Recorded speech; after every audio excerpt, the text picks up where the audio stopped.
If that dog starts howling at that shed one more time, I swear I'm sleeping in the truck.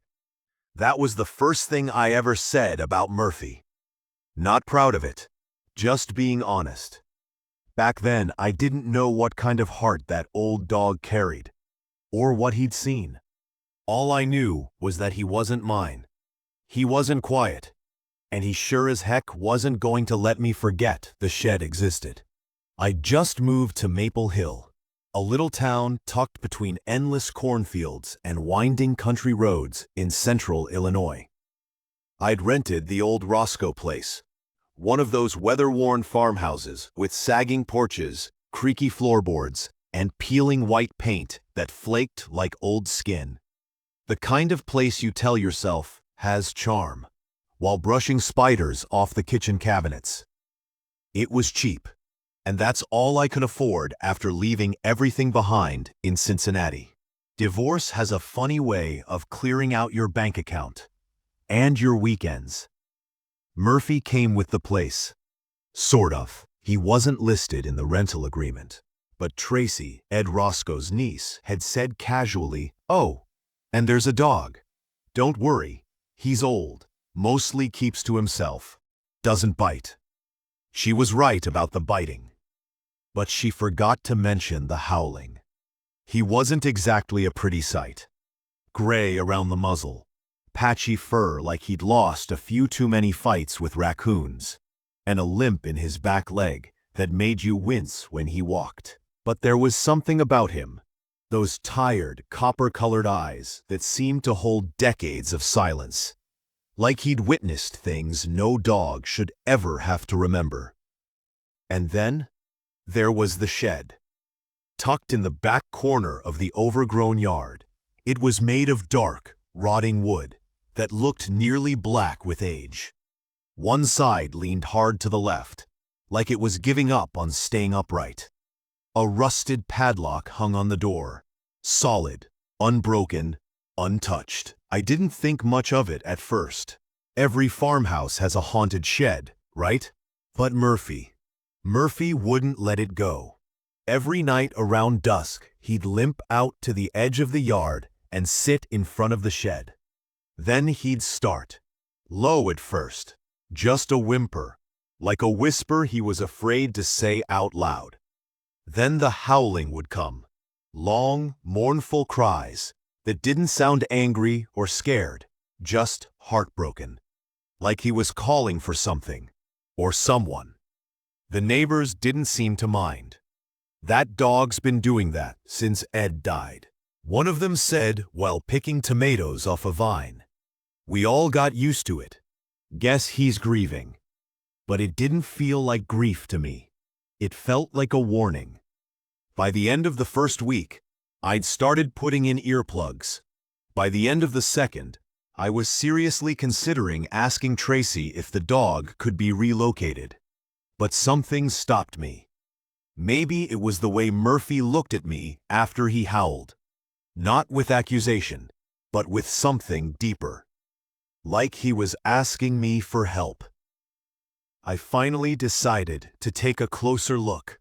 One Saturday morning, after another sleepless night of howling, I walked out to the shed with a crowbar and a mug of black coffee, steam curling into the cold air like a ghost. Murphy watched from the porch, tail twitching, not wagging, just waiting. The padlock didn't come off easy. Took nearly 10 minutes of prying, grunting, and muttering curses under my breath before it finally gave way with a metallic snap that echoed across the silent yard. I hesitated before pulling the doors open, half expecting raccoons, snakes, or worse. But there was nothing. Just a thick, musty smell and dust motes dancing in the sunlight that filtered through a hole in the roof. Inside were a few old tools, a broken lawn chair, and a stack of wooden crates covered in cobwebs. I stepped inside. Floorboards groaning like they hadn't been walked on in years. Murphy padded up behind me and let out a low growl. Not at me. At the back corner of the shed, I turned.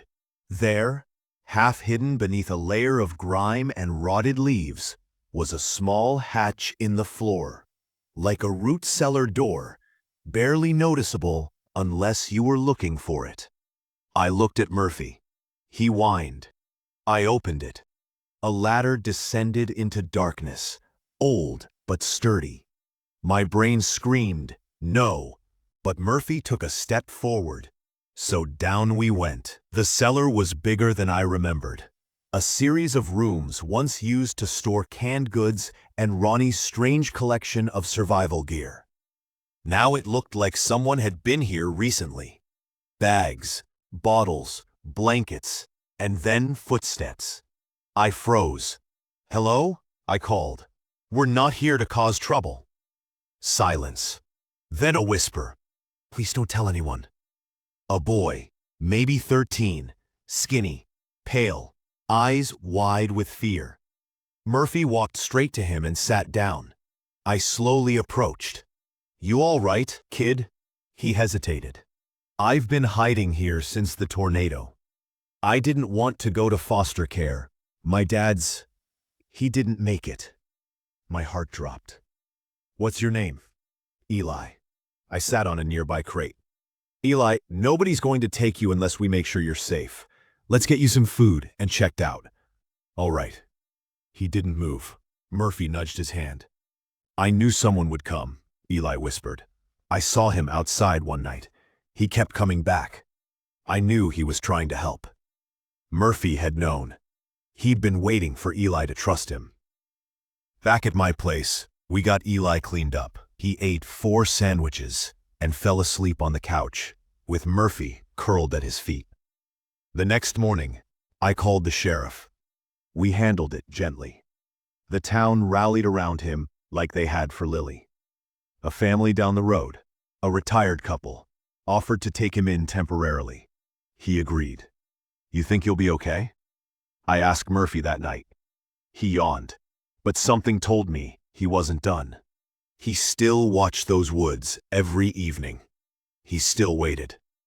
3 rescues, 3 lives. And Murphy? He was still on duty. That night, I dreamed about him. Not like normal dreams.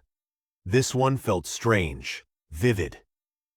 I was standing in a field, sky orange and gold, and Murphy stood at a distance, barking at the horizon. Then he turned to me and ran.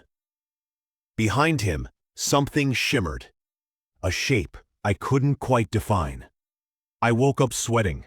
Murphy was at the window, alert. The next morning, a reporter came by.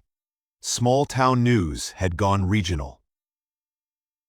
And now folks from the state capitol wanted interviews.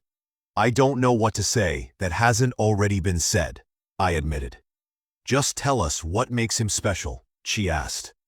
He listens, I said. Not just with his ears. He feels things. Things most of us miss.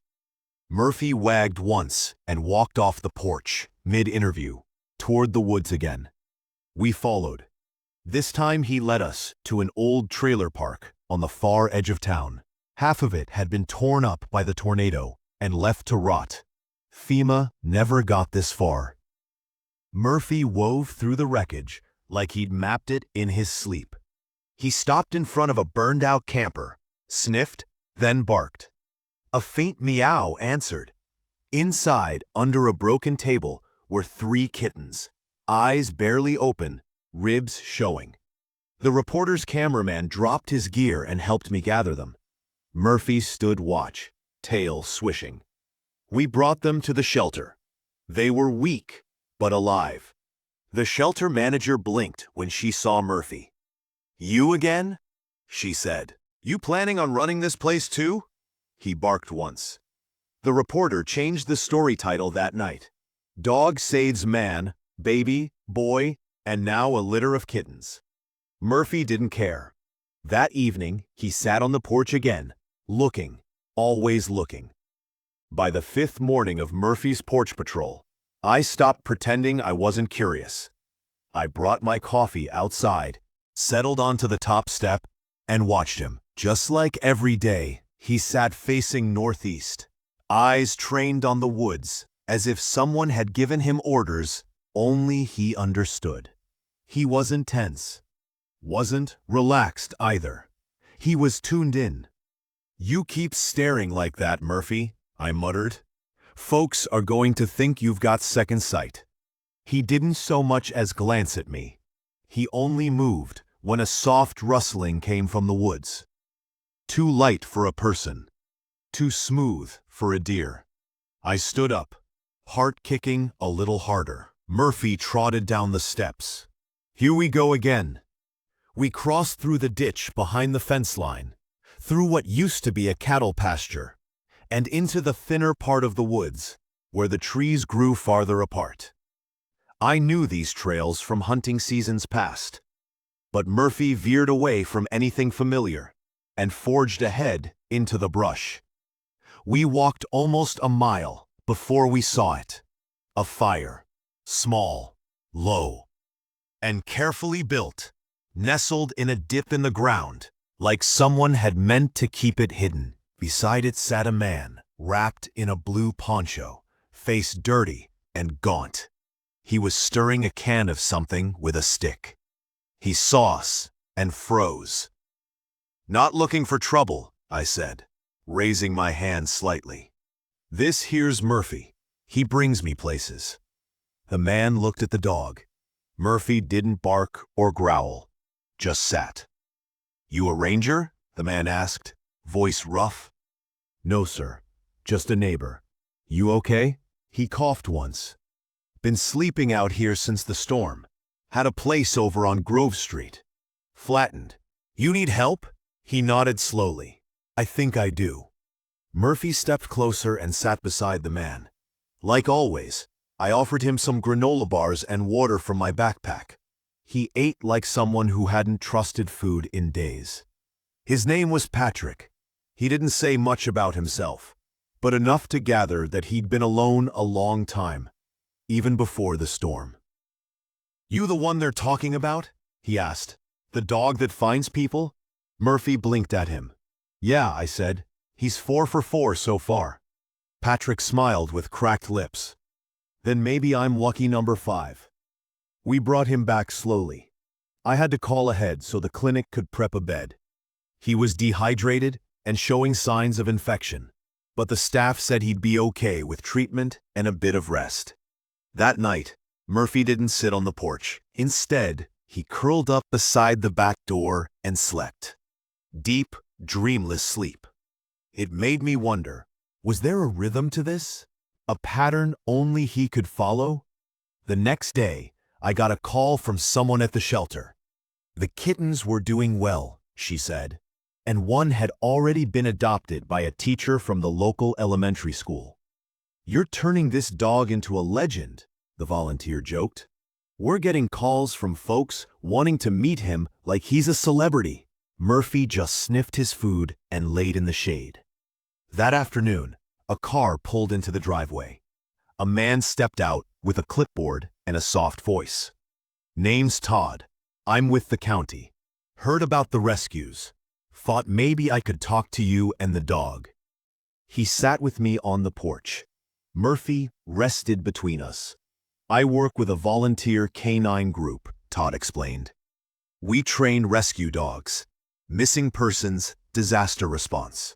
I'd like to test him if you'd allow it." I looked down at Murphy. He looked up at me like he'd already heard everything. "Go ahead," I said. The next morning, Todd brought a kit. Sent samples, hidden object tasks, even a mock search with another volunteer pretending to be lost. Murphy passed everything with no training, no commands. "Just instinct," Todd said, wiping sweat from his forehead. "I've never seen anything like this. He doesn't follow procedure. He just knows. This is beyond training. It's like he's built for this." Later that week, a letter came in. Handwritten from Dale, the man we found in the blind. "Still sore, but I'm alive. That dog gave me a second chance. Thank you both." I pinned it to the fridge, right next to Lily's drawing of Murphy with a cape. We were at the hardware store one afternoon when Murphy did something new. We were checking out, Murphy resting by my feet, when he stood up and walked toward a woman standing at the entryway. He sniffed her bag and nudged her leg gently. She looked confused. Then her eyes welled up. She reached into her purse and pulled out a photo. "This is him," she whispered. "He's my dad's dog. We lost him last year. Thought he'd died." I blinked. "Murphy?" She nodded. "We called him Milo. He disappeared during a thunderstorm. We searched everywhere." She showed me more photos. There was no mistaking it. Same folded ear, same white patch on the paw. "He was my dad's best friend," she said. "My dad passed away this year. If he found you, it's because he was meant to." Murphy leaned against her. "You can keep him," she said. "He chose you. He always chose people who needed him." That night, Murphy sat on the porch again. Same direction, same stillness. Because someone else out there needed him, and he'd go when the time was right. I didn't even hear the wind pick up until the screen door slammed shut behind me. Murphy had already moved off the porch. This time he wasn't trotting, he was running. That alone told me everything. I didn't grab my coat, I didn't grab my flashlight. I just took off after him. The clouds above were churning low and fast, and I felt that strange pressure in the air that warned you something wasn't right. Not quite a storm, not quite calm, just in between. The kind of sky that turned dogs nervous and birds silent. We crossed the old train tracks and hit the gravel side road that curved behind what used to be the Benson farm. Murphy never looked back. He didn't bark. He didn't hesitate. Just pressed forward like every second counted. About a quarter mile in, he cut into the brush. I followed without thinking. We ended up behind an abandoned school bus, rusting near the edge of the tree line. It had been there for years, overtaken by ivy and moss. Murphy stopped at the front wheel well and sniffed. Then he let out a deep, low bark. Not loud, just enough. I crouched beside him. From inside the bus, I heard something. A soft, rhythmic thump. I pulled the door, but it was stuck. I braced my shoulder against it and pushed hard until it popped open with a groan. Dust flew. The smell hit me. Stale, earthy, with a faint tang of something else. Gasoline. Murphy stayed close to my leg. We stepped into the bus. At first, it looked empty. Just cracked vinyl seats, broken glass, and torn ceiling panels. But as I moved toward the back, I heard the sound again. Thump, thump, then a voice, weak, male. "Help me." In the last seat, barely visible under a threadbare blanket, was a man curled up, arms over his chest, eyes barely open. He didn't look homeless. He didn't look injured. He looked lost in more ways than one. "Can you tell me your name?" I asked gently. He blinked slowly. "Mark, are you hurt?" He shook his head. "Just tired. Didn't want to go home." "Don't have one." I handed him my water. He took a sip and closed his eyes like it was too much effort to hold them open. "I didn't want to be found," he said quietly. But he did. He reached out and patted Murphy's head with a shaking hand. "Smart dog." I helped him out slowly. He was light, too light, malnourished, maybe late 20s. We sat under the trees while I called in for help. Murphy stayed close, leaning against his side like a steady heartbeat. Mark was taken to the clinic. Turns out he'd been reported missing 2 towns over. Fell off the grid after losing his job and his apartment. No drugs, no crime. Just heartbreak and drift. The nurse who checked him in said quietly, he wouldn't have made it much.